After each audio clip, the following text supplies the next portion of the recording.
పట్టణంలో మున్సిపాలిటీలో గత 10-12 సంవత్సరాల నుంచి తాగడానికి డ్రింకింగ్ వాటర్ ఏ స్కీములు చేయకుండా ఎక్కడెక్కడ వదిలేసి గతంలో మేము ఉన్నప్పుడు 22 కోట్లతో కట్టించిన ట్యాంక్స్ కానీ పైప్స్ కానీ ప్రస్తుతానికి దాంతో నడుస్తూ ఉన్నాయి. దాన్ని గమనించి ప్రజలకు ఇబ్బంది కావద్దని మన ప్రభుత్వం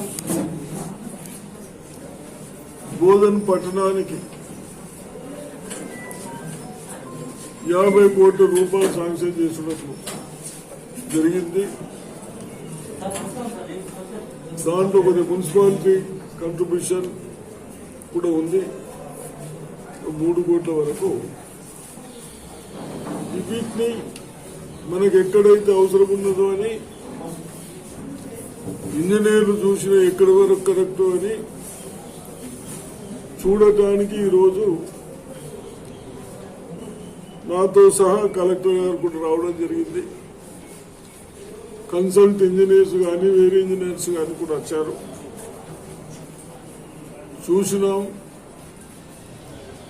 ఎక్కడైతే అవసరం ఉంటుందో అక్కడే చేయాలి. లాంగ్ ఎక్కువ దూరం పైపు లైన్ తీసుకుపోవద్దు. మనకు అంతటా ప్లేసెస్ ఉన్నాయి కాబట్టి అవసరమైతే అక్కడ కూడా ట్యాంక్స్ కట్టే విధంగా చేయాలని ఆదేశాలు ఇచ్చడం జరిగింది. మరి మున్సిపాలిటీ చైర్మన్లు కానీ కౌన్సిలర్లు కానీ ఒకసారి కూర్చుండి ఆ ప్రతిపాదనలన్నీ చెక్ చేసుకొని మన ప్రజలకు 15-20 సంవత్సరాల వరకు ఉపయోగపడే విధంగా ఉన్నాయా లేవని ఒకసారి పరిష్కరించుకుంటే బాగుంటుందని చెప్తూ తప్పనిసరిగా ఈ స్కీమ్ను తొందరగా కంప్లీట్ చేసి ప్రజలకు డ్రింకింగ్ వాటర్ ప్రాబ్లం లేకుండా ఏదైతే డ్రింకింగ్ వాటర్ ప్రాసెస్ గత ముఖ్యమంత్రి కేసీఆర్ గారు, హరీష్ రావు, కేటీఆర్ గారు మాట్లాడుతూనే ఉంటారు.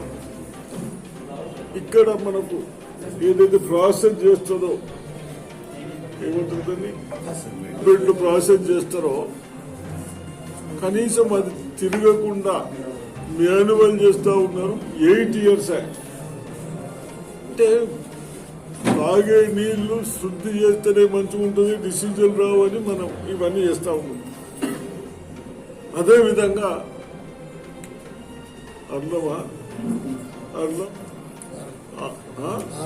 ఆలం వేస్తూ ఉంటే ఆ మూటలు కూడా అనకలమైనవి, అది కూడా ఆయనతో చేసుకోవాల్సి వచ్చింది. ఇటువంటి అన్ని ఈరోజు చూసిన తర్వాత చాలా బాధాకరం అనిపించింది. కన్సర్న్ ఆఫీసర్ కానీ గత ప్రభుత్వాలు కానీ అంటే ఇవన్నీ ట్యాంకులు ఎందుకు కలుసుకుంటున్నాము, అన్నం ఎందుకు కలుపుతున్నాము, ప్రాసెస్ యూనిట్ ఎందుకు వేస్తూ ఉన్నాం, మన ఆరోగ్యాలు చెడిపోవద్దు, బాగుండాలా తాగే నీరు తాగటానికి అవన్నీ పక్కన పెట్టేసి